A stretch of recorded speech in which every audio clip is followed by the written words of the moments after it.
ਰਹੀਆਂ ਰਾਜਸਥਾਨ ਦਾ ਸ਼ਹਿਰ ਟਿੱਬੀ ਦਾ ਜ਼ਿਲ੍ਹਾ ਹਨੂਮਾਨਗੜ੍ਹ, ਜਿੱਥੇ ਤੁਹਾਨੂੰ ਦਿਖਾਈਆਂ ਜਾ ਰਹੀਆਂ ਨੇ ਲਾਈਵ ਤਸਵੀਰਾਂ।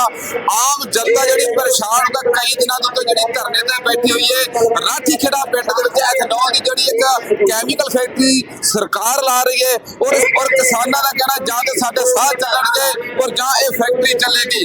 ਕਈ ਦਿਨਾਂ ਦੇ ਤੋਂ ਲਗਾਤਾਰ ਜਿਹੜੇ ਤੁਸੀਂ ਤਸਵੀਰਾਂ ਟਿੱਬੀ ਅੱਡੇ ਦੀਆਂ, ਟਿੱਬੀ ਸ਼ਹਿਰ ਦੀਆਂ ਦੇਖ ਰਹੇ ਜੇ, ਲਗਾਤਾਰ ਜਗ੍ਹਾ ਜਗ੍ਹਾ ਤੇ ਜਿਹੜੀ ਇੱਥੇ ਪੁਲਿਸ ਵੀ ਤੈਨਾਤ ਤੇ ਤੁਸੀਂ ਦੇਖ ਸਕਦੇ ਜਿੱਥੇ ਕਿਸਾਨ ਆਮ ਜਨਤਾ ਲੋਕ ਪਹੁੰਚੇ ਹੋਏ ਨੇ। ਤੇ ਸਾਥੀਓ ਅਸਲ ਵਿੱਚ ਮੁੱਦਾ ਕੀ ਹੈ, ਰਾਠੀ ਖੇੜੇ ਪਿੰਡ ਦੇ ਵਿੱਚ ਫੈਕਟਰੀ ਲੱਗੇਗੀ ਜਾਂ ਨਾ ਲੱਗੇਗੀ, ਕਿਸ ਤਰੀਕੇ ਦੇ ਆਉਣ ਵਾਲੇ ਟਾਈਮ ਦੇ ਵਿੱਚ ਹਾਲਾਤ ਪੈਦਾ ਹੋ ਸਕਦੇ ਨੇ। ਅਸੀਂ ਕਰਦੇ ਹਾਂ ਜਨਤਾ ਦੇ ਨਾਲ ਗੱਲ, ਕਿਸਾਨਾਂ ਦੇ ਨਾਲ ਗੱਲ, ਮਜ਼ਦੂਰਾਂ ਦੇ ਨਾਲ ਗੱਲ। ਬਾਅਦ ਤੁਸੀਂ ਸਾਡੇ ਨਾਲ बने रहा जी। लंबे समय से 1 वर्ष से ज्यादा समय में किसान संगठन इसका विरोध कर रहे हैं, जहरीले उद्योग का, एथेनॉल का।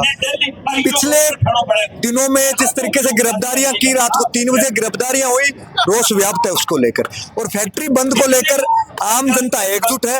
सरकार को बात करनी चाहिए, फैक्ट्री का नोटिफिकेशन बंद का निकालना चाहिए, लेकिन किसान नेताओं को गुमराह करने का काम सरकार ने किया। आज आम जनता के अधिकार के लिए टिब्बी और संगरिया का आम नागरिक एकजुट है, और किसान संघर्ष समिति जो इसमें फैसला लेगी, हम सब लोग उसके साथ खड़े हैं। फैक्ट्री कूच की भी तैयारी है, मुख्यमंत्री आवास की भी तैयारी है। और आप कुछ लोग जो सरकार की तरफ जो गिरफ्तार कर लिए गए हैं, तो उसको छुड़वाने के बिल्कुल सरकार की तरफ से जो मुकदमे लगाए उसमें आज जमानत हुई है 3 लोगों की।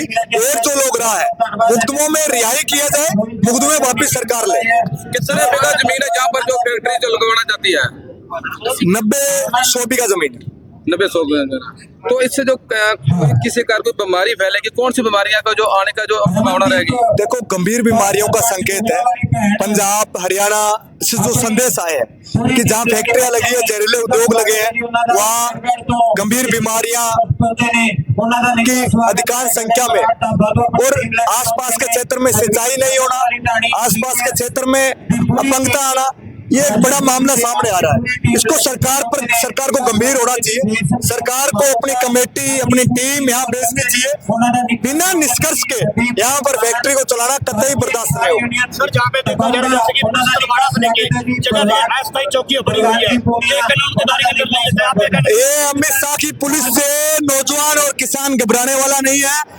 गृह मंत्री का देश के हाथ होना इस फैक्ट्री के अंदर दर्शाया जा रहा है। नितिन गडकरी एथेनॉल, बार एथेनॉल का उद्योग कौन लगा रहे हैं?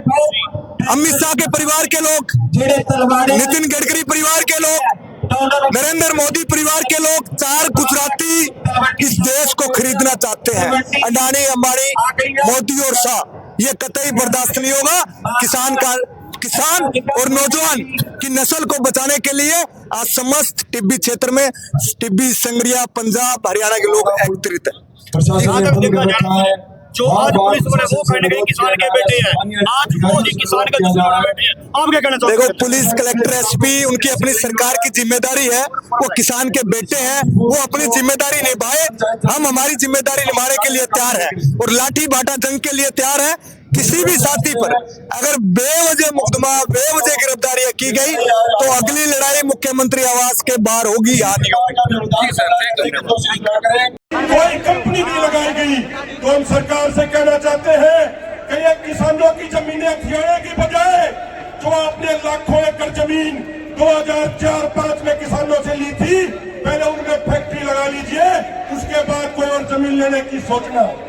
मेरे भाइयों, यह हनुमानगढ़ का इलाका धान का कटोरा बोला जाता है, और ऐसी उपजाऊ धरती में इस तरीके की फैक्ट्री लगा के ये हमारी जमीनों को बर्बाद करना चाहते हैं। मैं कहना चाहता हूं केंद्र सरकार से और राज्य सरकार से, ये किसान लोग वो लोग हैं, ये किसान वर्ग वो वर्ग है कि जब कोरोना के समय तमाम फैक्ट्रियों पे ताले लग गए थे, तो इन किसानों ने दिन रात मेहनत करके फसलें पैदा करी थी और पूरे देश का पेट भरने का काम किया था। ये किसान समाज वो समाज है, इस समाज के नौजवान बच्चे देश की सरहदों पे तैनात हैं, देश की एकता और अखंडता के लिए अपनी कुर्बानी देते हैं। ऐसा कोई महीना नहीं जाता होगा जब देश की सरहदों से हमारे भाई, हमारे बुजुर्ग तिरंगे झंडे में लिपट के वापस हमारे गांव में नाचते हो। तो इस किसान वर्ग को आप इस तरीके से टारगेट मत कीजिए। इस देश के लिए अगर सबसे अधिक कुर्बानी किसी ने दी है तो वो हमारा किसान समाज है।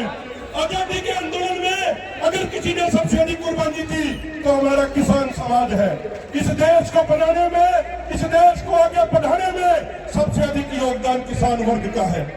और मैं अंत में एक बात कहूंगा साथियों, हमने सरदार जगजीत सिंह डल्लेवाल जी से सीखा है कि शांतिपूर्ण आंदोलनों की ही जीत होती है। शांति हमारे पास एक ऐसा तरीका है जिससे बड़ी बड़ी सरकारों को झुकाया जा सकता है। तो आप शांति बना के रखिएगा, शांति से ही हम इस आंदोलन को जीतेंगे। और एक आखिरी बात अपने भाई मेंगा सिद्धू के बारे में कहना चाहता हूं। एक नौजवान योद्धा है, एक नौजवान लड़ाका है जो न तो अपनी चिंता करता, न अपने परिवार की चिंता करता, वो इस सारे किसान समाज को अपना परिवार मानता है और इस किसान समाज के लिए दिन रात संघर्ष करने का काम कर रहा है। हम सरकार से कहना चाहते हैं कि ये 307 के झूठे पर्चे हटा दीजिए, नहीं तो अपनी जेलों को तैयार कर लीजिए। ये पूरे देश के लाखों लाखों लोग मेंगा सिद्धू भाई के समर्थन में जेलों को भरने के लिए तैयार है। आपके जेल छोटे पड़ जाएंगे, अपनी जेलों की पूरी तैयारी करें।